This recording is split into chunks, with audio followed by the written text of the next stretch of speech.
கொண்டு வைத்தல் என்பது அந்த அந்த கலாச்சாரத்தை எங்களுக்கு அறிமுகப்படுத்தியது உண்மையிலேயே சிவகுமாரன் இந்த சேட்டை. அதுல ஒரு சாகச சேட்டை தான். சாகச சேட்டை. இந்த சாகச சேட்டைக்கு பின்னால தான் தம்பாவுள்ள மகேஸ்வரன் பாத்திரம் இருக்கிறது. என்னதான் இருந்தாலும் நாங்கள் ஒரு மக்களுக்கான விடுதலைக்கு போனாலும் அவர்கள்ட்ட இருந்தது ஒரு விதமான சாகசம் தான். இந்த அது குறிப்பாக தம்பா பிள்ளை மகேஸ்வரனுக்கு மட்டுமல்ல, ஏனைய அமைப்புகள்கிட்டையும் நாங்கள் அதை பார்த்திருக்கிறோம். இதுக்கு விதிவிலக்கா ஏதாவது ஒரு அமைப்பு இருந்திருக்கா?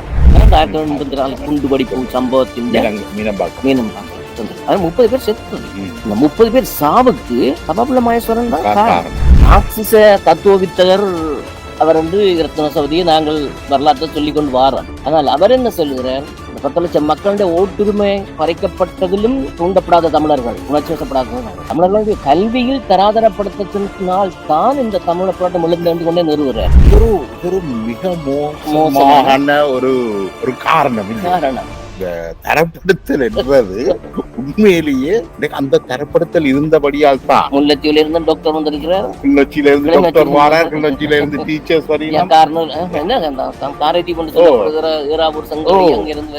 உண்மையில் தமிழீழம் என்றது உங்களுடைய பட்டுக்கோட்டை தீர்மானத்தின் பிரகாரம் தங்களுடைய நலனை பெறுவதற்கான கட்சியின் இருப்புக்கான வீரவசனங்கள் பேசி விடுதலை போராட்டம், தமிழீழ விடுதலை போராட்டம் என்பது தவறான வழிபடுத்தலோடு தான் பயணிச்சிருக்கிறேன். உண்மையிலேயே தவறான ரணில் விக்ரமசிங்கவுடைய ஜனாதிபதி அபிவிருத்தி நிதியத்தில் கஜேந்திரகுமார் பொன்னம்பலத்துக்கு 4 கோடி, கஜேந்திரகுமார் செல்வராஜா கஜேந்திரனுக்கு 2 கோடி, ஸ்ரீதரனுக்கு 2 கோடி, சித்தருக்கு 4 கோடி, செல்வத்துக்கு 2 கோடி. லிங்கமோ அல்ல தமிழர் விடுதலை கூட்டணி என்ன தவறு செய்தன்னு சொல்லி அவர்களை படுகொலை செய்தோமோ, இன்றைக்கு விடுதலை புலிகளை ஆதரித்து கொண்டு வந்த தமிழ் தேசிய கூட்டமைப்பு, இன்றைக்கு இருக்கிற பாராளுமன்ற உறுப்பினர்கள் அதே தவறே அல்லது அதிலும் மோசமான தவறு. தமிழ் சமுதாயம் கருத்தியல மிக பிற்போக்குத்தனமாக பின்னும் அந்த புனைவை தேசியவாதத்தை களைந்து கொடுத்து இளைஞர்கள் எல்லோரையும் உணர்ச்சிக்கு தூண்டுவார்கள். சமீபத்துல சம்பவம் மகேஸ்வரன் செத்ததுல பார்த்தது 10-11 அவர் செத்தாருன்னு தான் சொல்லுவேனே தவிர அவருக்கான ஒரு வரலாறு இருக்கிறது என்றால் வன்முறைக்கான வடிவத்தை தகமைத்து கொடுத்ததும், தமிழீழத்தை சொல்லி வன்முறைக்கு உட்படுத்தப்பட்டு 4 லட்சம் மக்கள் பலி கொடுக்கப்பட்ட அந்த ஆரம்பத்தின் புள்ளியின் தொடக்க வாயில். வணக்கம் நேயர்களே, மற்றும் ஒரு மாலை பொழுதில் ஒரு விடயத்தோடு நாங்கள் கலந்துரையாட இருக்கின்றோம். சில தினங்களுக்கு முன்பு இயற்கை மரணத்தை தழுவிய தம்பா பிள்ளை மகேஸ்வரன் அவருடைய போராட்டம் வாழ்க்கை பற்றி நம்மோடு கலந்துரையாட உங்களுக்கு மிகவும் அறிமுகமான ஸ்ரீரங்கன் விஜயரத்னம் அவர்கள் வந்திருக்கின்றார்கள். வணக்கம் ஸ்ரீரங்கன். வணக்கம் ஸ்ரீரங்கன். இந்த ஒருவருடைய மரணத்துக்கு பிறகு நாங்கள் அவரை மதிப்பீடு செய்கிறதுன்றது கொஞ்சம் சற்று சிக்கலான ஒரு விஷயம்தான். இருந்தாலும் நாங்கள் அதனை கடந்து போகவும் முடியாது. தமிழீழ விடுதலை போராட்டத்துல உருவாக்கப்பட்ட 40 வரை அமைப்புகள்ல தமிழீழ விடுதலை இராணுவமும் ஒரு அமைப்பு. அவருடைய பங்கு பெற்றுதல் தொடர்பாக பல்வேறு விமர்சனங்களும் இருக்கு. நீங்களும் முகநூல்ல குறிப்பிட்டிருக்கிறீர்கள். உங்களுடைய பார்வை எப்படி இருக்கு? என்னுடைய பார்வை தம்பாவுள்ள மகேஸ்வரனுக்கு மட்டுமில்ல, எங்களுடைய இயக்க தலைமைகளாக எழும்பப்பட்ட எல்லா தனிமனித தலைவர்களின் மீதான விமர்சனம் இருக்கு. அது உங்களுக்கும் இருக்கு, எனக்கும் இருக்கு, எல்லாத்தையும் இருக்கு. அதிகமாக தமிழ் மக்கள் இன ஒடுக்குமுறை ஒன்றுக்கும் சரியா முகம் கொடுத்தவர்கள். அந்த இன ஒடுக்குமுறைக்கு எதிரான போராட்டத்தை கையில் எடுத்துக்கொண்ட தமிழ் அதி தீவிர வலதுசாரிய மாணவர்கள், தமிழர் பேர வேண்டும் முக்கியமான குறிப்பிட்டான வலதுசாரி விடுதலை போராட்டத்தை கையில எடுத்துக்கொண்டவர்கள் பெரும்பாலும் வலதுசாரி. அப்ப அவர்களினுடைய சாகசங்களை தட்டி ஒழிப்பி விட்டது மங்கையர்க்கரசி அமிர்தலிங்கத்துக்கு பெரிய பங்கு இருக்கிறது. அதாவது அந்த சிறிய இன முரண்பாடுகளை தூண்டுறது, துவேஷமான சில வார்த்தை பிரயோகங்கள். 1976ஆம் ஆண்டு புலேந்தர் நாட்கள் யுஎன்பிக்கு கேட்டு தேர்தல் நடந்தவர்கள். அந்த நேரத்துல மங்கையர்க்கரசி அம்மையார் வவுனியா மாநகர சபையிலிருந்து முற்றவழியில உரையாற்றினார். அப்பொழுது இளைஞர்களாக இருந்த காலத்துல நாங்கள் போய் பார்த்த போது அப்ப அவர் சொன்னவர், சிங்களவர்களின் தோலை நான் செருப்பு தைப்பேன். அம்மா சொன்னவர். அந்த அரசியலால் தூண்டப்பட்டவர்கள் இந்த தமிழ் மாணவர் பேரவைக்குள் இருந்தவர்கள். அவர்களில் சத்தியசீலன் தன் தலைமைய ஊதாகரமாக காட்டி இளைஞர்களை தான் பிடிபட மாட்டேன், அமைப்பிலிருந்து தன்னை பிடிக்க முடியாது, எதை செய்தாலும் என்னிலேயே சாட்டுங்க என்றால் அவருக்கு அந்த தலைமையில அவ்வளவு நம்பிக்கை, அதீத நம்பிக்கை. இப்ப எங்களுடைய உதாரணத்துக்கு 2009 ஒளிவட்டம் கட்டப்பட்ட திரு பிரபாகரன் அவர்களுக்கும் இப்படித்தான் நடந்தது. எதை சொன்னாலும் தம்பி சிவர், தம்பி பாப்பர், தம்பி. அதே மாதிரி தான் சத்தீசனுக்கு நடந்தது. சத்தீசன் கைது செய்யப்பட்டார். செய்யப்பட்டதுக்கு பிறகு தான் இந்த மாணவர்கள் அதிகமான வன்முறையை சார்ந்து இயங்க துவங்கினார்கள். தமிழர் மாணவர் பேரவை சத்தீசன் இதுக்கு பிறகு அது செயலிழந்து போய்விட்டது. ஆனால் சிவகுமாரன் போன்றவர்கள் குண்டு வைத்தல் ஒரு மிக முக்கியமான விஷயம். குண்டு வைத்தல் என்பது அந்த அந்த கலாச்சாரத்தை எங்களுக்கு அறிமுகப்படுத்தியது உண்மையிலேயே சிவகுமாரன் இந்த சேட்டை. அதுல இது ஒரு சாகச சேட்டை. இந்த சாகச சேட்டைக்கு பின்னால தான் தம்பாவுள்ள மகேஸ்வரன் பாத்திரம் இருக்கிறது. நீங்க குறிப்பிட்ட அந்த வார்த்தை பிரயோகம் விலை முக்கியம். தமிழ்ல விடுதலை போராட்டத்துல என்னதான் இருந்தாலும் நாங்கள் ஒரு மக்களுக்கான விடுதலைக்கு போனாலும் அவர்கள்ட்ட இருந்தது ஒரு விதமான சாகசம் தான். இந்த அது குறிப்பாக தம்பா பிள்ளை மகேஸ்வரனுக்கு மட்டுமல்ல, ஏனைய அமைப்புகள்கிட்டையும் நாங்கள் அதை பார்த்திருக்கிறோம். இதுக்கு விதிவிலக்கா ஏதாவது ஒரு அமைப்பு இருந்திருக்கா? 40 வரையான அந்த அமைப்புகள் எல்லார்ட்டையுமே இந்த ஒரு சாகச தன்மை ஒன்று இருந்தது. அவர்கள்ட்ட இப்ப நாங்க சில ஆரம்பிக்கின்ற அமைப்புகள் இபிஆர்ல ஹீரோஸ் இவைட்ட கொஞ்சம் அரசியல் இருந்தது பார்க்கலாமா? அதான் ஹீரோஸ் எடுத்துக்கொண்டு சொன்னீங்கன்னா ரத்ன சபாபதி இல்லாம ஹீரோஸ் இல்ல. மார்க்சிச தத்துவ வித்தகர் அவர் ரத்ன சபாபதியை நாங்கள் வரலாற்றை சொல்லிக் கொண்டு வாரான். ஆனால் அவர் என்ன சொல்லுகிறார்? இந்த 10 லட்சம் மக்களுடைய ஓட்டுரிமை பறிக்கப்பட்டதிலும் தூண்டப்படாத தமிழர்கள், உணர்ச்சி வசப்படாத தமிழர்களுடைய கல்வியில் தராதரப்படுத்தினால் தான் இந்த தமிழ போராட்டம் எழுந்து கொண்டே நிறுவுகிறார். இது மிக மோசமான ஒரு காரணம். இந்த தரப்படுத்தல் என்றது உண்மையிலேயே அது இலங்கை வடக்கு கிழக்கு அல்ல, இலங்கை பின்தங்கிய மாவட்டங்களுக்கு கிடைத்த ஒரு தரப்பிரதா. முதலாவது தரப்படுத்தல் இன ரீதியாக இருந்தது. அத நீங்கள் அது ஒரு வருஷத்திலேயே போயிட்டு அதுக்கு பிறகு இருந்த தரப்படுத்தல் என்றது அந்த தரப்படுத்தல் இருந்தபடியால் தான் முல்லைத்தீவுல இருந்து டாக்டர் வந்திருக்கிறார், கிளிநொச்சியில இருந்து டாக்டர் வாரார், கிளிநொச்சியில இருந்து டீச்சர்ஸ் வருகிறார்கள். பெரும் பகுதி நாங்கள் ஒரு தவறாகத்தான் ஆரம்பத்தில இருந்து வழி நடத்தப்படுது.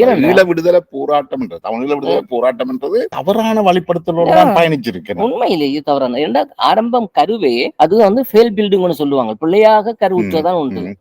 ஏனென்றால் உண்மையில் தமிழீழம் என்றது உங்களுடைய வட்டுக்கோட்டை தீர்மானத்தின் பிரகாரம் தங்களுடைய நலனை பெறுவதற்கான கட்சியின் இருப்புக்கான வீரவசனங்கள் பேசி அது தமிழ அந்த பிரகடனத்துக்கு பின்னால் வேட்டையாடப்பட்டது அல்பர்ட் துரையப்பா என்ற மிகச்சிறந்த முதல்வரும் மிகச்சிறந்த சிந்தனையாளரும் செயல்திறன் மிக்கவரையும் போட்டுத்தாங்க.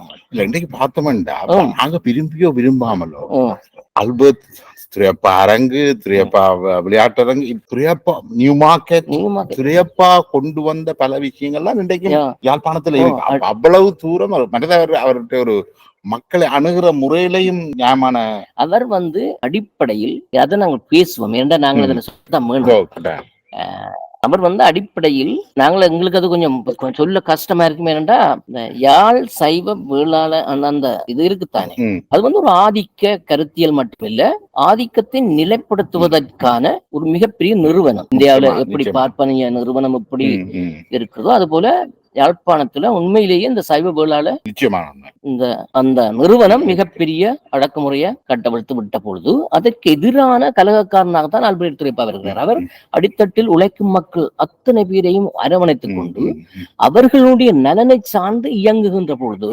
உயர்வர்க்கமாக தாங்கள் ஆண்ட பரம்பரை ஆள துடிக்குது என்று சொல்லிக்கொண்டு தங்களுடைய அதிகாரத்தை நிலைப்படுத்துவதற்கான முன் நிபந்தனைகளோடு தான் இந்த தமிழ் மாணவர் பேரவை கூடாக உலுப்பேற்றி உசுப்பேற்றி மாணவர்களை கலகக்காரர்களாக்கி அவர்களை ஒவ்வொருத்தரையும் சாகசக்காரர்களாக்குறாங்க.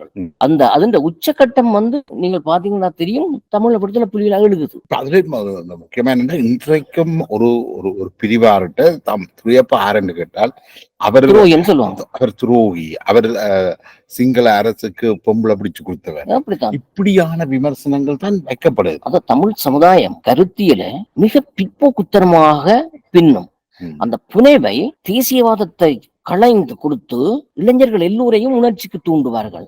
ஆனால் இதே தலைவர்கள் ஷெர்மன்கார்டன்ல மாளிகை கட்டி வைத்து தங்கள் பிள்ளைகளை ரோயல் காலேஜில் படிக்க வைத்து சிங்களம் பேச வைத்து ஆங்கிலம் பேச வைத்து சிங்கள பெண்களோடு சிங்கள அரசியல்வாதிகளுடைய பிள்ளைகளை கல்யாணம் கட்டி அவர்கள் சிங்களமாக வாழ்வார்கள். இவ்வளவு துவேஷம் கலைக்கிற விக்னேஸ்வரனுடைய பிள்ளைகள் தென்பகுதியில தான் திருமணம் செய்திருக்கிறார். ஆனால் விக்னேஸ்வரன் தமிழ்ல வந்து கதைக்கிறது வடக்கு கதைக்கிறது துவேஷம். அதே போல ரணில் விக்ரமசிங்கவுடைய ஜனாதிபதி அபிவிருத்தி நிதியத்துல கஜேந்திரகுமார் பொன்னம்பலத்துக்கு 4 கோடி, கஜேந்திரகுமார் செல்வராஜா கஜேந்திரனுக்கு 2 கோடி, ஸ்ரீதரனுக்கு 2 கோடி, சித்தருக்கு 4 கோடி, செல்வத்துக்கு 2 கோடி. இவர்கள் எல்லாம் இந்த உறவுன்றது ஒரு பின்னி பிணைந்த உறவு.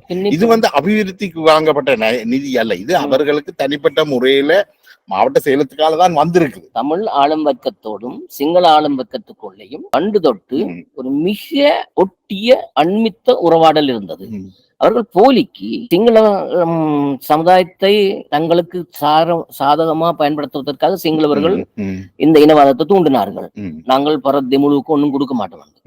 அது மாதிரி எங்களுடைய செல்வநாயம் போன்றவர்கள், அமிர்தலிங்கம், மங்கேற்கரசி அமிர்தலிங்கம் போன்றவர்கள், மதிமுகராஜா போன்றவர்கள் இந்த தமிழ் தமிழர் பேரவைக்கு தானே அதை உசுப்பேத்திரத்துக்காக அடுக்கு மொழியில் பேசி இனவாதங்களை தூற்றி கொண்டு உங்களுடைய கட்சியை நடத்தினார்கள். அந்த இருப்பு கதை அவசியமா இருந்தது. இன்றைக்கும் அதே கதை தொடர்கிறது. அமிர்தலிங்கமோ அல்ல தமிழர் விடுதலை கூட்டணி வந்து என்ன தவறு செய்தன்னு சொல்லி அவர்களை படுகொலை செய்தோமோ, இன்றைக்கு விடுதலை புலிகளை ஆதரித்து கொண்டு வந்த தமிழ் தேசிய கூட்டமைப்பு இன்றைக்கு இருக்கிற பாராளுமன்ற உறுப்பினர்கள் அதே தவறே அல்லது அதிலும் மோசமான தவறுகளை குறைந்தபட்சம் தமிழர் விடுதலை கூட்டணி வந்து பாராளுமன்றத்தை ஒரு துறக்க வேண்டி வந்தது, நிர்பந்தம் காரணமாக திறக்க வேண்டி வந்தது. அடுத்தது அவர்கள்ட்ட ஒரு அரசியல் போக்கொண்டும் இருந்திருக்கு. ஒரு குறைந்தபட்ச அரசியல் நேர்மை ஒன்று சொல்லலாமா? நேர்மை என்று சொல்லி சொன்னால் நீங்க பாருங்க, அது சரியான தமிழகத்துல இருந்து மாவட்ட சபைக்கு போன நேர்மை என்று சொல்ல. அதே போல சிங்கள தரப்புல இலங்கையின் தேசிய முதலாளித்துவத்தின் வளர்ச்சிக்கு வித்திட்ட தலைமை உண்டு. அந்த தலைமை முதலாளித்துவத்துக்கு பின்பு பிரிட்டிஷ்காரர்கள் கை கொண்டு பிரிட்டிஷாருக்கு சொந்தம் என்ற பண்ணைகளையும் தேயிலை தோட்டங்களையும் ஸ்லோன் டொபாக்கோ கோர்பரேஷன் போன்ற கார்பரேஷன்களையும் திருவோணமலை துறைமுக இந்த வளங்களும் குதவளங்களும் இதில் நீதிராசா $, பாம் கென்பாமும் தேசியமயமாக்குனவர். அது அரச முதலாளித்துவத்தின் ஆனாலும் கூட ஒரு தேசிய முதலாளித்துவத்தை ஆர்வர் செய்தவர் SWRD பண்டாரநாயக்கா. அப்ப அவர் சிங்கள மொழி சட்டத்தை கொண்டு வந்தார். ஏன் கொண்டு வந்தார்? ஆங்கிலம் பேசப்பட்டது. ஆங்கிலம் அந்த நாட்டின் மொழி இல்லை. 70% 80% பேசுகின்ற ஒரு வாழுகின்ற சனத்தின் மொழிய அந்த நாட்டின் அரசகர்ம மொழியாக்குவதில் என்ன தப்பு இருக்கிறது? சரிதானே? இலங்கை இந்திய ஒப்பந்தத்துக்கு கூட நீங்கள் சிங்களத்தை ஆங்கிலத்தை ஏற்றுக்கொள்ள நல்ல கேள்வி. அது உண்மை, ஆங்கிலத்தை ஏற்றுக்கொள்வார்கள். இவர்கள் என்ன செய்கிறார்கள்? எங்கள்கிட்ட ஒரு அடிமை போக்கு இருந்திருக்கு. அடிமை போக்கு மட்டுமில்ல, பிழைப்புவாதம். அதாவது எப்பவும் UMB எப்படி இந்த மவுண்ட் பெலரின் சொசைட்டி கோஷ்டிக்கு இசைவாக இருந்துச்சதோ அதே போல எங்களுடைய தமிழ் தேசிய கட்சிகள், தமிழ் தேசிய சொல்றாங்க தமிழர் விடுதலை கூட்டணி, தமிழர் மகாசபை, அந்த ஆரம்பிச்ச தமிழரசு கட்சி. தமிழரசு கட்சியின் உண்மையான பேர் Sri Lankan federal party, double federal party. யாருக்காக அந்த கட்சி சமஷ்டி கட்சி வைக்கல, எங்களுக்கு சொன்னது தமிழரசு கட்சி. ஏன் சுத்துமாத்த செய்தவர்கள் ஆரம்பத்தில் அந்த உண்மையான குறிக்கோள் என்னென்றால் அவர்கள் ஒரு லொபி குரூப்பாக, லொபி அரசியல்வாதிகளாக பிரித்தானிய ஆட்சியாளருக்கு இருந்தார்கள். எனவேதான் பிரித்தானியாவுக்கு சொந்தம் என்று சொல்லப்பட்ட ஸ்ரீலங்காவுடைய சொத்துக்களை ஸ்ரீலங்கா அரசாங்கம் தான் மீள அரசுடைமையாக்கி அதை டேக்கப் பண்ண பொழுது, அதை கையகப்படுத்திய பொழுது திருவோணமலையில இருந்து சம்பந்தர் கடிதத்துக்கு மேல கடிதம் எழுதுகிறார். செல்வநாயகர் கடிதத்துக்கு மேல கடிதம் எழுதுகிறார். இந்த உங்களுடைய சொத்துக்களை எல்லாம் இவர்கள் அரசமயமாக்குகிறார்கள், அதை எதிர்த்து நாங்கள் போராடி கொண்டிருக்கிறோம், எங்களை பலப்படுத்தி உங்களுடைய சொத்துக்களை நீங்கள் பெற்றுக் கொள்ளுங்கள், அது அநியாயம் என்று. பிரித்தானியாவுக்கு சொந்தமான சொத்துக்களை இலங்கை அரசு டேக்கப் பண்ணி தேசியமயப்படுத்துவது மக்களுக்கான கிட்டத்தட்ட இலங்கைக்கு எதிரான ஒரு செயற்பாடு. இலங்கைக்கு மட்டுமில்லை, இலங்கை மக்களுக்கு எதிரான தமிழ் மக்கள். இந்த புள்ளியில இருந்து பார்த்தோம் என்றால் சீனாவையும் எதிர்ப்பாங்க. அப்ப பனாக்குன மகேஸ்வரன் இது இந்த புள்ளியில இருந்தான் துவங்குது. சரிதானே? லண்டன்ல ரசாயனவியல் படிச்சு கொண்டிருந்த ஒரு என்ஜினியர், அவருக்கு இந்த ஊக்கங்கள் கொடுக்கப்பட்டதுக்கு பின்னால் அவருடைய இருந்த அந்த வெடி பொருட்களை தயாரித்தலும் வெடிக்க வைத்தலும் அவர் கட்டிக்காரன் தான், தொழில்முறையில கட்டிக்காரன். அந்த தொழில்நுட்பம் ஆயுத ரீதியாக இயக்கங்கள் தவம்பாயி கட்டமைப்புக்குள் வந்து கொண்டிருக்கின்ற பொழுது பராக்கிரம மகேஸ்வரன் மிக முக்கியமான ஒரு வெடிபொருள் தயாரிச்சு கொடுக்கறது மாறுறாரு. அதான் இந்த 1984 குண்டு வெடிப்பு சம்பவத்தின் மீனம்பாக்கம் சந்திரன். அது 30 பேர் செத்து. இந்த 30 பேர் சாவுக்கு சபாபுல மகேஸ்வரன் தான் காரணம். ஆனா அத கொண்டு வைக்கலாம் என்று ஒப்புதல் கொடுத்தது வந்து சரிதானே. அவர்கிட்ட பங்கு என்னண்டா தமிழ்ல விடுதலை போராட்டம் என்று சொல்லப்படுற அந்த போராட்டத்துல விடுதலைக்கான போராட்டம் இல்ல, விடுதலைக்கான போராட்டம் இல்ல, அரச வன்முறைக்கு எதிரான வன்முறை சார்ந்த ஒரு தனிநபர் தன்மைதானே. ஏனைய அமைப்புகள்ட்ட விடுதலை புலிகளா இருந்தானே, தெளிவா இருந்தானே ரோ வந்து உங்கள்கிட்ட சொன்னா நீங்க கொஞ்சம் சிங்களாக்களை கொண்டு விடுங்கோ என்றால் விடுதலை புலிகளும் தெளிவு அமைப்பும் அதை போய் செய்துட்டு தானே வந்தது. மற்றது அதுல பெரிய வித்தியாசம் இல்லை. 1981ஆம் ஆண்டு EPR தோட்டம் பெறுகிறது பத்மநாபா தலைமையில. அதாவது ஒரு சின்ன புள்ளி ஆரம்ப காலம் 81, 82, 83 காலகட்டங்கள்ல நாபாவுடைய கருத்து என்னன்னு சொன்னால், மக்கள் தான் உங்களுக்கு ஆயுதமே தவிர நீங்கள் ஆயுதங்கள் எடுத்து சென்று மக்களுக்கு கொண்டு போயிடாது, வன்முறையில இருப்பேன். ஆரம்பத்துல அந்த பகுதிக்கு சோசியலிசம் பேசுறேன்னு நான் சொல்றேன். நான் அப்படியே ஒரு சோசியலிசம் பேசினவன் அந்த காலகட்டத்தில் எங்களுக்கு எல்லாம் ஈர்ப்பு வந்து பின்னால போக வேண்டிய காரணம். பிறகு அடிப்படையிலேயே அவர்கள் எங்கனும் பயன்படுத்தி கொண்டார்கள் என்ற உச்சக்கட்டம் டக்ளஸ் சிவானந்தா அவர்களுடைய பிளவோட வரும். அப்பொழுது இப்ராஹிமோடு சேர்ந்து எத்தனை வரலாற்றில் அது பேச வேண்டிய நேரத்தில் அதை பேசுவோம். அதுகளை இப்ப வந்து இதுக்குள்ள நிப்பான்.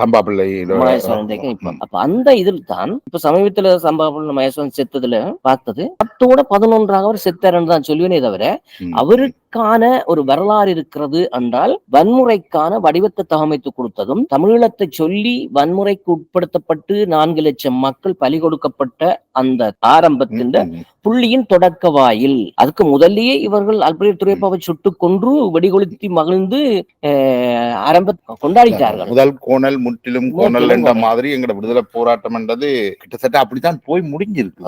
ஆனா நாங்கள் அதுல இருந்து இன்னும் ஒரு பாடம் படிச்ச மாதிரியும் எனக்கு தெரியல.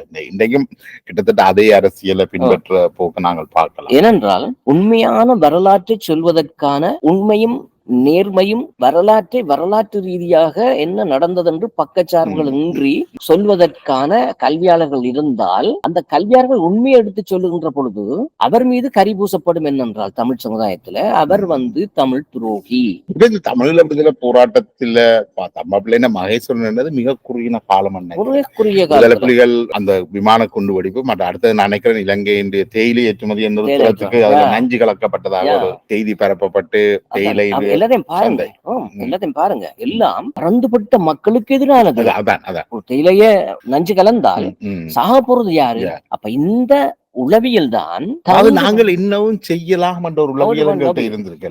நாங்கள் எங்கட விடுதலை போராட்டத்தை உலகத்துக்கு கொண்டு வந்ததுக்கு இதை வளர்க்கறதுல முக்கிய பங்கெடுத்தது போதைப்பொருள் வியாபாரம். அதுதான் இப்ப சொல்ல வந்தேன். இப்ப அது இவ்வளவு மோசமானது. அதை நாங்கள் அனுபவிக்கிறோம். பல லட்சக்கணக்கான இளைஞர்களை, வெளிநாட்டு இளைஞர்களை போதை கடுமையாக்கி பாழ்படுத்துறதுக்கு உடந்தையாக கப்பலாக போதை வஸ்து கடத்தினார்கள். இல்ல இதுல வந்து இயக்க வேறுபாடு கிடையாது. விடுதலை புலிகளும் செய்திருக்குது, இதுல பாரபட்சம் அது என்ன செய்தார்கள் சொன்னா, எந்த வகையிலேயாவது நிதியை திரட்டி ஆயுதம் வேண்டி எதிரிக்கு எதிரான போராட்டத்தை செய்யணும் என்றதில் எந்த அறத்தையும் கடைபிடிக்காமல் மற்றவன் செத்தா செத்துட்டு போறான், நாங்கள் மட்டும் போராடி தமிழும் வெல்லுவோம்.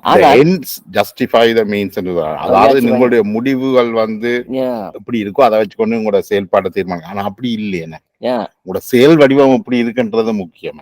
ஒரு விடுதலை போராட்டத்தை நடத்துறேன்னா அதுக்கான ஒரு பின்பற்றுதல் இருந்திருக்கு. இப்ப பாத்தீங்கன்னா உண்மையிலேயே திடீர் குழுக்கள், திடீர் கட்சிகள் எல்லாம் கட்டப்படும்.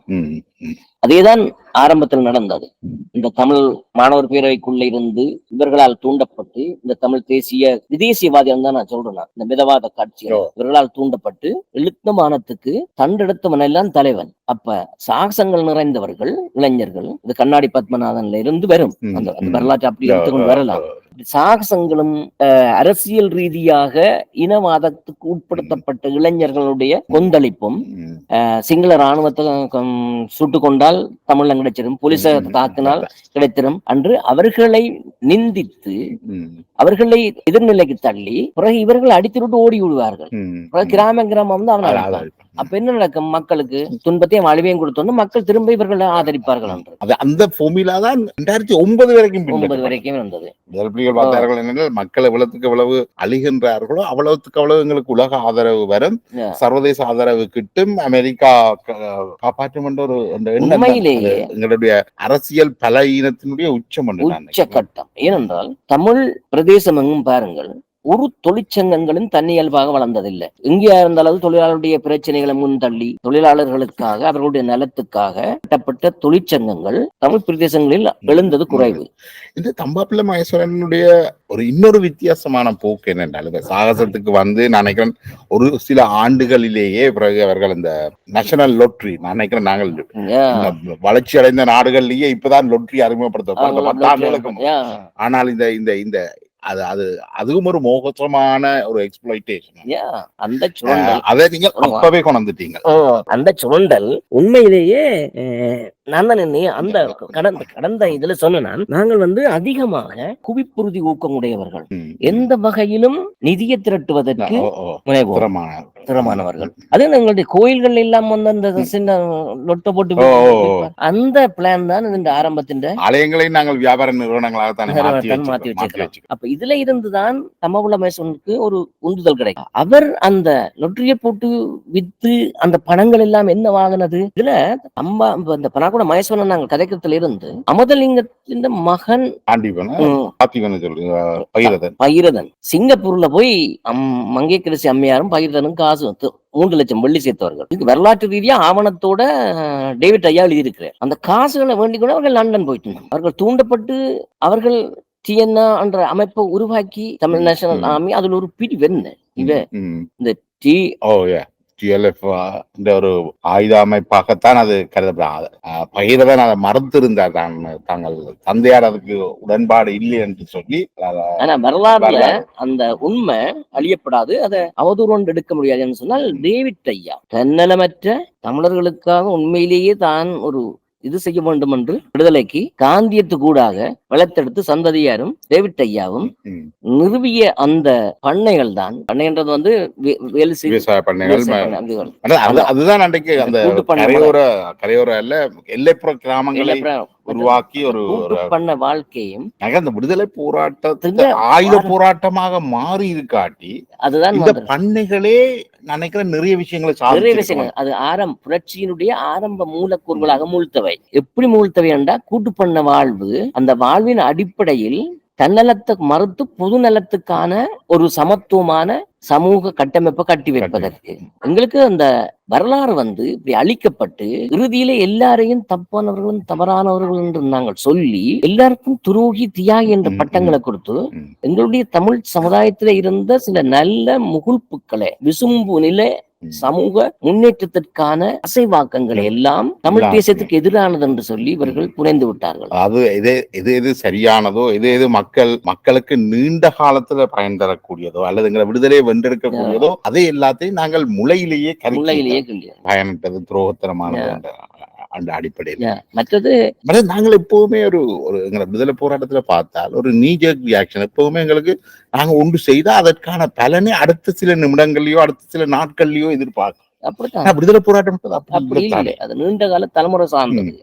இப்ப கால்மார்க்ஸ் சொல்லுவார், கருத்தியல் போராட்டம் என்பது முதலாளித்துவ கருத்தியல்கள் நிலப்பிரப்புத்துவ கருத்தியல்களுக்கும் புரட்சிகரமான கருத்தியல்களுக்குமான போராட்டம் வந்து கடவுள் மறுப்பன் வெப்பமே பொருள் சார்ந்தது சிந்தனை. இன்னொன்று இந்த சமூகம் இப்படி இருப்பதற்கான காரணம் வந்து கடவுளால் கட்டப்பட்ட கருத்தியலுக்கு 5000 வருஷம் இருக்கு வரலாறு. 5000 வருஷம் வரலாற்று போராட்டத்துல கருத்தியல் ரீதியாக ஒன்று எது வெல்லும் என்பதை காலம்தான் தீர்மானிக்கும். அப்ப எங்களுடைய தமிழ் தேசியத்தினுடைய இந்த பித்தலாட்டமான இனவாத கருத்தியல்களும் மக்களை முட்டாளாக்கி தங்களுடைய கட்சி இருப்புக்கும் தங்களுடைய தலைமை இருப்புக்கும் தங்கள் குடும்பங்களுடைய நலனுக்காகவும் உணர்ச்சியை தூண்டி இளைஞர்களை வன்முறையாளர்கள் ஆக்கி ஒரு தலைமுறையை அழித்து 4 லட்சம் மக்களை அழிய கொடுத்த இந்த தமிழீழம் என்ற பொய்யான உண்மையிலே கதையாடல் சமூக குற்றம். இதுல இந்த தம்பாப்பிள்ளை மகேஸ்வரனுடைய அதுல இன்னொரு முடிவு ஓரளவுக்கு நான் நினைக்கிறேன் ஏற்றுக்கொள்ளக்கூடிய இந்த விடுதலை புலிகளோட முரண்பாடு வரைய கூட அவர் கிட்டத்தட்ட இயக்கத்தை கலைக்கிறாரு. கலைக்கறிகிறேன். அந்த அந்த அந்த முடிவு அதை பற்றி உங்களோட அபிப்பிராயம் என்ன? அதுக்கான காரணம் வந்து உண்மையிலேயே அது ரூத் தான் அதை கலைப்பதற்கான எல்லா முன் நிபந்தனை எடுத்து கொடுத்தது. ஆ, இந்த குண்டு வச்சு தகர்ப்பதற்கு பின்னால அவர்கள் சொல்லிட்டு இந்த இயக்கத்தை கலைக்க சொல்லி அமைப்பை கலைக்க வேண்டும், இல்லை என்றால் உனக்கு பல்வேறு விதமான பிரச்சனைகளை இப்ப ரோ வந்து இந்திய மண்ணிலேயே அந்த தாக்குதலை நடத்துறதுக்கு ஒத்திசைவா இருந்தது. ஒத்திசைவா இருந்தது. அதுல அந்த ஏர்போர்ட் வரையும் கொண்டு போயிருக்கிறாரு. அந்த சூகேஸ் அந்த கதை இருக்குத்தானே, இப்ப வெற்றி செல்வன் கதைக்கிறது அந்த புனைவுகளாண்டு வெப்பமே உண்மை நிகழ்ந்ததெல்லாம் வேற வடிவமானது. மகேஸ்வரன் நம்மள மகேஸ்வரன் என்ற பாத்திரம் இந்த தளத்தில இருந்துதான் நாங்கள் ஒழுங்காக கவனிக்க வேண்டும். நிச்சயமாக இதுல இதே போக்க வந்து நாங்கள் அண்மையில வந்து கர்மாவுடைய பிரிவை எடுத்துக்கொண்டு சொன்னார்கள். ஸ்ரீலங்கா டெமோக்ரசி ராகவன் நிர்மலா போன்றவர்களால் உருவாக்கப்பட்ட இந்த ஸ்ரீலங்கா டெமோக்ரசி போரத்துல எப்பவும் ஒரு சாதாரண கூட்டங்கள் நடந்த போதும் நோர்வேயை சேர்ந்த ஒரு வெள்ளை இனத்தவர் எப்பவும் அது கலந்து கொள்வார். அவரோட சில பேர்ல உரையாட வேண்டி இருந்த அப்ப கதை கேட்கல நாங்கள் கிட்ட என்னன்னு கொண்டு போயினோம். அவர் சொன்னார், விடுதலை புலிகளுடைய மேல்மட்ட தலைமை பிரபாகரனையோ பொட்டம்மானையோ தாங்கள் கன்வின்ஸ் பண்ண இயலாது, ஆனால் அதற்கு அடுத்த கட்ட தலைமைகளோட நாங்கள் கதைக்கிறோம், அவர்களை இதில இருந்து பிரிச்செடுப்போம். உண்மையா அதுல நோர்வேயின் பாத்திரத்தை பற்றி நாங்கள் பெருசா கவனிக்கல. ஆனா இந்த கர்நாடக பிரிவில வந்து அவர்கள் மிக ஆழமாக, அதாவது அவர்களை வெளிநாட்டுக்கு கூட்டி வந்து ஐரோப்பாவை காட்டி அவர்களை வந்து மனிபுலேட் பண்ற இந்த வேலை வந்து பிரைன் வாஷ் பண்றதுக்கான இது ஜெயபாலன் 1902 நாயக்காக ஒரு அமத்தூர் சுட்டுக் கொண்டான்னு சொன்னார்கள். ரெண்டு வரையும் சரவணன் போன்றவர்கள் சொல்லுவார்கள் அதுக்கு புற நாட்டு சாதியில ஒன்றும் இல்ல. நிச்சயமாக அந்த பின்னணி இல்லாம இது நடந்திருக்க வாய்ப்பு. அது வந்து அப்படி அரசியல் வறுமையாக இருக்கின்றவர்களும் அல்லது வேற இன்னும் அரசியலுக்கு உடந்தையாக ஒரு இடதுசாரி போகக்கூடிய ஒருவராகத்தான் இருந்திருக்கிறார். சிங்கள தேசிய முதலாளித்துவத்தினுடைய பிரதிநிதியாக வருகின்ற பொழுது அவர் தேசிய முதலாளித்துவத்தை ஊன்ற முனைந்த பொழுது இந்த மேற்குலகம் சிக்காகோ போயல் சிலியில எப்படி ஆட்டம் காட்டினாங்களோ அதே தான் பண்டார் நாயக்கு காட்டி விட்டவங்க. அதாவது 40களுக்கு பின்பாக இந்த உலக நாடுகள் சுதந்திரம் அடைந்து கொண்டு வரும் பொழுது அவர்களை தங்களுக்கு வச்சிருக்கணும் என்ற நோக்கத்தோட உருவாக்கப்பட்டு தான் இந்த சர்வதேச நாணய நிதியமும் உலக வங்கியும். அப்ப அவர்கள் வந்து என்னென்றால் கடன் கொடுப்பதன் மூலம் இந்த நாடுகளை கட்டுப்படுத்துறதுக்கான அங்கே ஒரு புரட்சி ஏற்பட்டு விடக்கூடாது, ஒரு ஆன்டி ரெவல்யூஷனரி போர்ஸா தான் இந்த உலக வங்கியும் சர்வதேச நாணய நிதியமும் இருந்தது. இதுக்கு மாற்றுடாக இன்றைக்கு பிளாக் ராக்ஸ் வந்தது. அதான் நாங்கள் கதைக்குன்னு சொன்னது தெரியல. பிளாக் ராக்ஸ் 16 ட்ரில்லியன் வந்து ஒபிசலான கணக்கு 40 ட்ரில்லியன் டாலர்ஸை வச்சு இயக்கி கொண்டிருக்கிறார்கள். இன்றைக்கு உலகத்துல இருக்கக்கூடிய எல்லா சென்ட்ரல் பேங்கும் கட்டுப்பாட்டுக்குள்ள அவங்கள்ட்ட இருக்குது. 1917ஆம் ஆண்டு ரோத்ஷில்ட் ஃபேமிலி எப்படி பிரிட்டிஷாரோட கட்டாயமாக செல்வாக்க செலுத்தி இஸ்ரேலை உருவாக்குறதுக்கு வித்திட்டார்கள். ஒரு பெரும் இது அந்த ரோத்ஷில்ட் ஃபேமிலி தான் இஸ்ரேலை உருவாக்குவதற்கான வங்கிகளையும் கட்டிடங்களையும் கவர்மெண்ட்டுக்கான சகல அடித்தளங்களையும் விட்டு இஸ்ரேலை உருவாக்குனது. தனிய அமெரிக்கா போய் நாடு பிடிச்சு கொடுத்ததெல்லாம் எங்களுடைய மேல்மட்ட கதை. பின்னால ரோத்ஷில்ட் ஃபேமிலி இருந்தது. அதே ஃபேமிலியின் விருத்தி தான் இன்றைக்கு பிளாக் ராக்ஸா வந்திருக்குது. பிளாக் ராக்ஸ் ஆளுமை பணத்தை கட்டுப்படுத்துது. அந்த சர்வதேசத்துடைய பின்புலத்தை வந்து நாங்கள் இன்னும் ஒழுங்கு வடிவாக புரிந்து கொள்ளலன்னு தான் நான் நினைக்கிறேன்.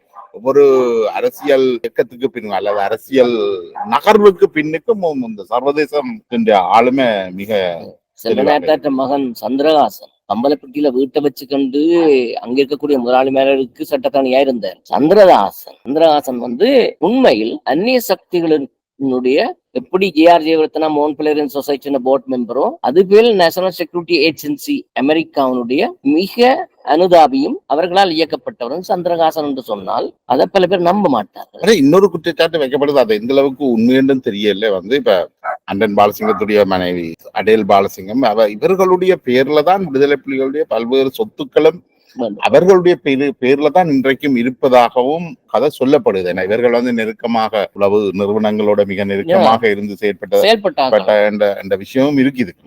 உளவு நிறுவனங்களால் ஆட்டிவிக்கப்பட்டவர்கள் அது அவர்களுக்கு தெரிந்தால் இன்றைக்கு உளவு நிறுவனங்கள் வந்து பல்வேறுபட்ட பல்கலைக்கழகங்களை கட்டுப்படுத்துது, பல்வேறு வகைப்பட்ட ஊடகங்களை கட்டுப்படுத்துது. உலக தழுவி 90 விதமான ஊடகங்களை பெரும் கோஆபரேஷன்கள் நடத்துகிறது. அதற்கு பின்னால் இருப்பது நேஷனல் செக்யூரிட்டி ஏஜென்சி சொல்லப்படுகின்ற அமெரிக்க புலனாய்வுத்துறையினுடைய மிக பழமையான அண்மையில நடந்த காசாவுக்கான போராட்டங்கள்ல பாத்தீங்கன்னா பல்கலைக்கழகங்கள் நடந்த போராட்டங்கள் சோரோசால எவ்வளவு உண்மையா ஒருத்தரும் எதிர்பார்க்கல இவ்வளவு பல்கலைக்கழகங்கள் இந்த ஆயுத உற்பத்தியிலையும் இஸ்ரேலுடைய ராணுவத்தோடையும் சேர்ந்து செயற்படுகிறது.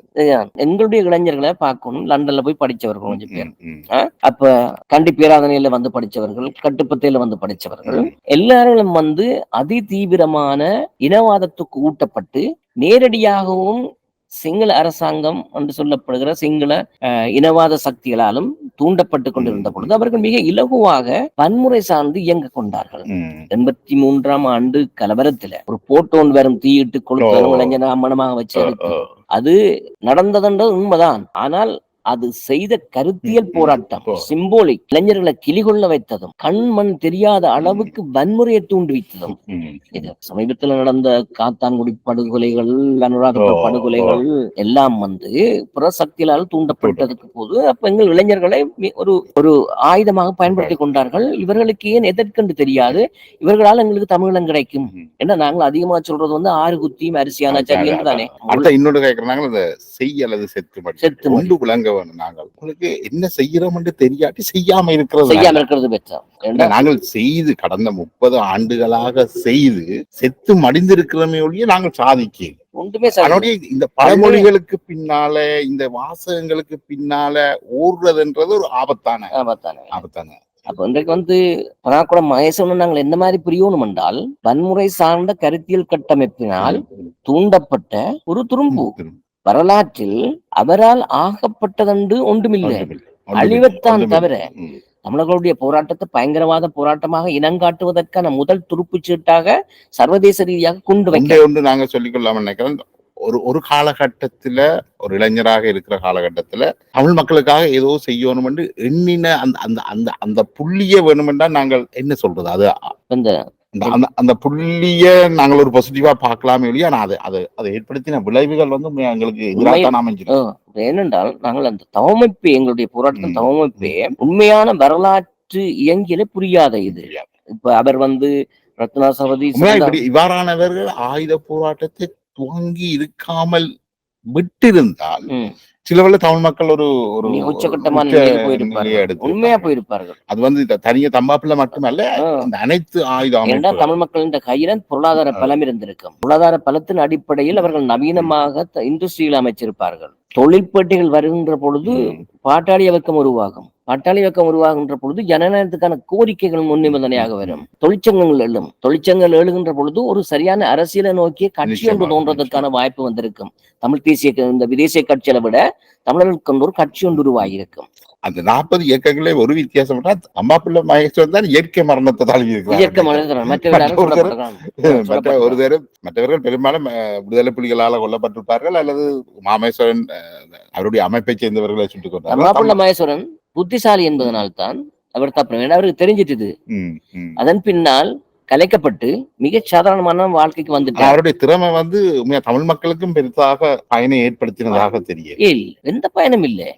எந்த பெரிய செயற்பாட்டாளர் இளைஞர்களுடைய செயற்பாடும் தமிழ் பேசுகின்ற மக்களுக்கு ஒரு சாதகமான அரசியலையோ ஒரு அபிவிருத்தியோ கொடுக்கவில்லை. விடுதலை போராட்டம் என்றது உண்மையிலேயே தமிழ் மக்களுக்கு பெரிய மாற்றத்தை கொண்டு வருது. உண்மையிலேயே அது ஒரு சீரழிவை தான் ஏற்படுது. இதுல இன்னொரு சில விடயத்தை பார்த்தோம் என்னென்றால், இலங்கையில இந்த மாவோலி இடதுசாரி செயல்பாடுகள் இருக்கிறது. இந்த மாவோலி செயல்பாட்டுக்கு ஊடாக நாங்கள் எங்கனம் இரண்டாவது தமிழ போராட்டத்துக்கும் அதுதான் முக்கிய காரணமா இருந்தது.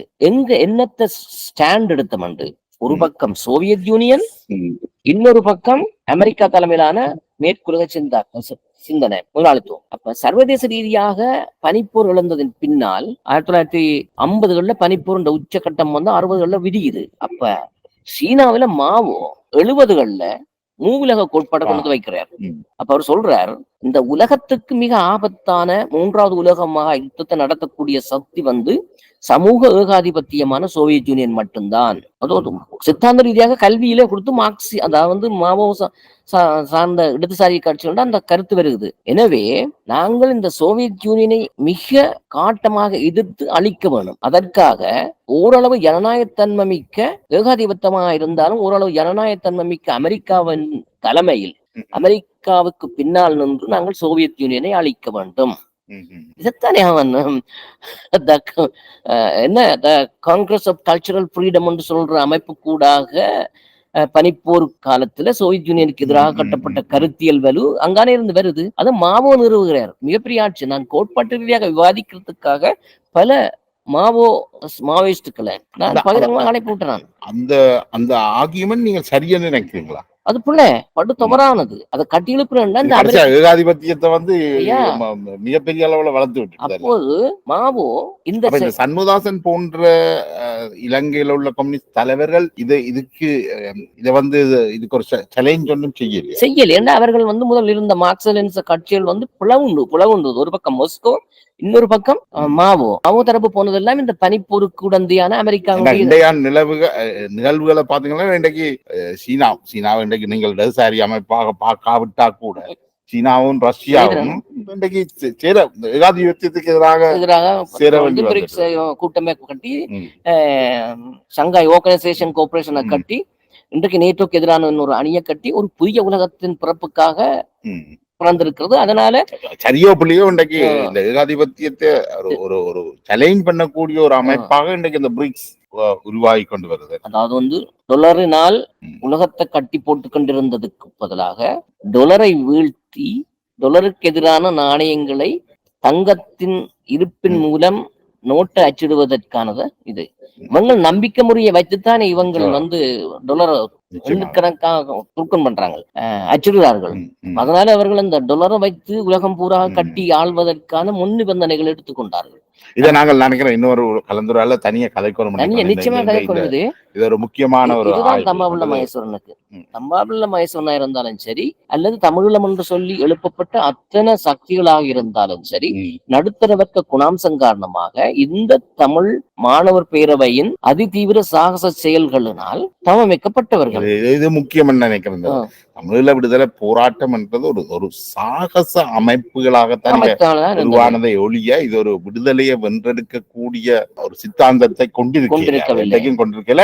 இவர்கள் இப்படி தூந்து போனதுல ஒரு பெரிய ஆச்சரியம் என்றால் இவர்கள் தான் மிக முக்கியமானவர். யாரு? இந்த தமிழ் அரசு கட்சிக்காரர்களும் தமிழர் கூட்டணிகள் என்று முழுந்த செல்வநாயகருடைய தலைமையில இருந்து, பிறகு அமிர்தலிங்கத்தார்ல இருந்து, ஜிஜி பொன்னம்பலத்தில் இருந்து, இப்படி இந்த தமிழ் விதேசிய கட்சிகள் எல்லாம் தமிழ் தேசியம் என்று சொல்லி வந்த அத்தனை கட்சிகளாலும் தான் பழி வேண்டப்பட்டவன்னு சொல்லுவாங்க. அப்பாவி இளைஞர்களாய் பலியாகியவர்கள். இந்த தமிழ் மக்கள் இந்த விஷயத்தின் அடிப்படையை உணர்ந்து கொள்ளணும். ஏன்னா நாங்கள் இந்த ஆய்வு தன்மை எங்க சமூகத்துல இவ்வளவு சொல்லி போட்டோம், இன்னும் ஒன்று சொல்லணும், இல்லாட்டி அது முழுமையடையாது. தமிழ் இடதுசாரிகள் என்று சொன்னதுக்கு தான் நான் இப்ப இந்த மாவோயிஸ்டுகளையும் மொஸ்கோ சார்ந்தவர்களையும் சொன்னேன். இவர்கள் ஒவ்வொரு அணியலாக திரண்டு விழுந்தார்களே தவிர உண்மையாக இன ஒடுக்குமுறைக்கு எதிரான மக்களினுடைய அவஸ்தை, அதுக்கு எதிரான ஒரு குரலை கொடுப்பதற்கு இல்லாமல் தமிழ் மக்களுடைய இன ஒடுக்குமுறைக்கு எதிரான போராட்டத்தை குட்டி முதலாளித்துவ போராட்டம் என்று சொல்லி அதுக்கு ஒரு இருக்குது. அத ஒரு தீண்டத்தகாததாக இலங்கை இடதுசாரி அமைப்புகள் பேசிக் கொண்டிருந்துச்சு. அதனால் பாராமுகமாக அந்த பாராமுகமாக இருந்த கையாளாக திறந்தான் இந்த இளைஞர்கள் தமிழ் மாணவர் பேரவையினுடைய வீர சாகசங்களை நம்பி தாங்களே அதன் மாதிரி தவமைத்துக் கொண்டு வெளிக்கிட்ட பொழுது இந்தியா அதாவது கச்சிதமாக கைப்பற்றி கொண்டு தனக்கேற்ற அரசியலை செய்வதற்காக இவர்களை அடியாளாக வைத்துக் கொண்டார்கள். அதனுடைய விருத்தி முள்ளுவாய்க்கால் வரையும் போயிருக்கிறது.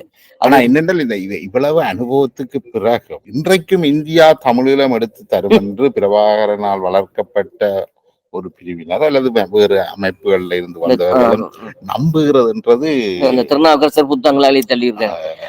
தமிழீழத்தின் திறவுகோல் தமிழ்நாட்டில் தான் இருக்குன்னு சொல்லி திருநாவுக்கரசர் சொல்லி கொண்டிருந்தார் தானே. அப்ப என்ன செய்யறது?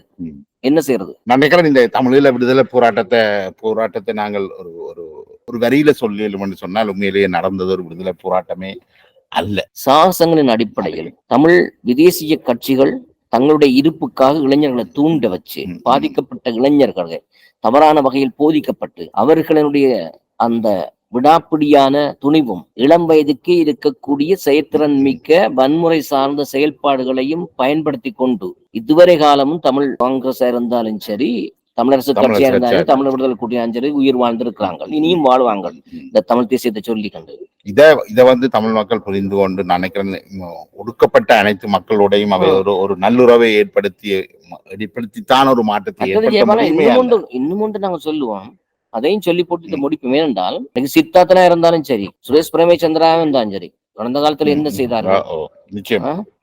கண்ணை கட்டிக்கண்டு, முகத்தை மூடிக்கண்டு, விளையாட்டி தவறாக பல இளைஞர்களை காட்டி கொடுத்தா, சும்மா அப்பாவி இளைஞர்கள், மிக மோசமான மனித படுகொலைகள் எல்லாம் அதை பற்றின இந்த மாணிக்கதான் சென்ற அந்த வன்னி பிரச்சனை, இதுல எல்லாம் நாங்கள் பேசணும். ஏன்னா நாங்கள் எந்த பக்கமும் இல்லை. ஏனென்றால் உண்மைகளின் முன்னே எந்த சமரசத்துக்கும் இடம் கிடையாது. இப்ப உள்ள அரசியல் தலைவர்கள் தலைமை என்றது, அல்லது அப்பொழுது ஒன்று அரசியல் தலைமை, அரசியல் ரெண்டுமே காலாவதியாகும். கட்சி கட்டுற வேலை அதையும் சொல்லிட்டு முடிப்பாங்க. திடீர் கட்சிகள் உருவாக்கம் என்பதெல்லாம் பொய்த்தனமானது. அது அப்படி உருவாக்க முடியாது. கட்சி என்றது மக்களுடைய உண்மையான பிரச்சனைகள்ல இருந்து, அடிப்படையிலிருந்து, அவர்களுடைய தேவையிலிருந்து, அவர்களால் உந்தப்படுகின்ற புரட்சிகர சூழலுக்கு பலது அந்த அமைப்புக்கான வேலை திட்டத்தின் அடிப்படையில் அர்ஜுனாவுடைய இந்த முயற்சியை வந்து நாங்கள் தனியா பேசுறது நினைக்கிறேன். இந்த தம்பாப்பிள்ளை மகேஸ்வரன் இந்த தமிழ விடுதலை போராட்டம் என்றதை நாங்கள் இதோட கொண்டு வரோம். அதை விருத்தி சொன்னால் வரலாற்று இளைஞர்கள் அதை புரிந்து கொள்ளணும். விருத்தி சொல்லி இருக்கிறதுக்கு தான் இவ்வளவு சொன்ன நாங்கள்.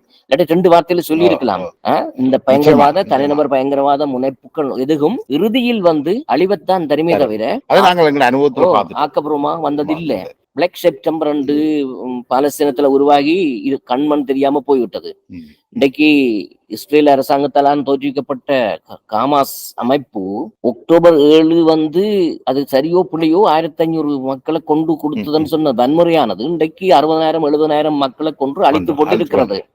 அவர்களை 3 மில்லியன் மக்களை அந்த இடம்பெற வச்சு சித்திரவதை செய்து அகதிமாங்களையே தாக்கி புள்ளியன் என்றால் இந்த வன்முறை சார்ந்த தனிநபர் பயங்கரவாதம் அல்லது ஒரு குழு பயங்கரவாதம் ஒருபோதும் விடுதலைக்கான முன் நிபந்தனை அல்ல. அதுதான் அந்த நாங்கள் சொல்றோம் தம்பாபுள்ள மகேஸ்வரனுடைய செயற்பாடு விடுதலைக்கான முன் நிபந்தனை அல்ல. இந்த நீண்ட உரையாடலை எங்களுக்கு வழங்கிய ஸ்ரீரங்கன், உங்களுக்கு நன்றிகள். என்னுடைய நன்றி ஜெயபாலன். திரும்பவும் என்ன கூப்பிட்டு நாங்கள் பேச வேண்டும் என்பதற்காக நாங்கள் தொடர்ந்து பேச உரையாட நிறைய விஷயங்கள், அரசியல் மிக வேகமாக மாறிக்கொண்டு ஒவ்வொரு நிமிடமும் எங்களுடைய கற்பனை கிட்டாத வகையில் மாற்றங்கள் நிகழ்ந்திருக்கிறது, திசை திருப்பங்கள் நடந்திருக்கிறது. நிறைய விடயங்கள், அதாவது எங்களுடைய வரலாற்றில் நாங்கள் செய்த தவறுகளும் இன்று வரையும் நாங்கள் முன்னெடுத்துக் கொண்டிருக்கக்கூடிய அரசியல்களும் ஏதோ ஒரு அந்நிய சக்திகளால் இயக்கப்பட்டு கொண்டிருக்கிறோம். அப்ப நான் பொம்மைகளாக பொம்மையாட்டம் செய்து கொண்டிருக்கக்கூடிய நாங்கள் இன்றைய இளைஞர்களுக்கு உண்மைகள் எடுத்து சொல்ல வேண்டியிருக்கிறது. நிச்சயமாக. நன்றி, வணக்கம்.